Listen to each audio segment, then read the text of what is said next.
How to factory erase or reset your iPhone. Hi everyone, welcome back to our channel Genie Guide. So in today's video I'll simply show you how you can reset your iPhone 14 Pro Max, but also for any of the other iPhones such as 13, 12, 11X, 7, 8 and so on. This is going to work for all of the versions of iOS.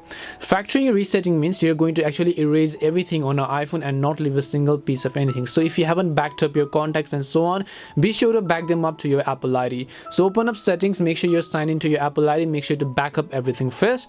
Now once you've done that, make sure to sign out of your Apple ID so that when we actually reset it, it will not ask us for the password over and over again. Now once we've done all of those, make sure to also turn off Find My. Then you have to navigate to the option called General, which you see over here. Once you go to the option called General, over here you will be able to see all this, where you basically need to scroll down to the bottom until you find the option called Transfer or Reset iPhone. So just tap on it. Now once you tap on Transfer or Reset iPhone, here you'll find Reset and Erase All Content and Settings. We're going to tap on the one that says Erase All Content and Settings. So when you tap on Erase All Content and Settings, you'll see all of the apps and data that are going to be deleted. So just tap on the Continue option. Enter your iPhone's passcode for this.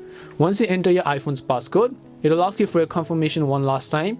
Just tap on the erase option, and as you've done that, your iPhone is going to restart itself and then it is going to automatically set up through the setup process. If you don't know how to set up a new iPhone, you can watch our other video already in our channel. We've already made a dedicated video, but this is a simple way to factory erase your iPhone.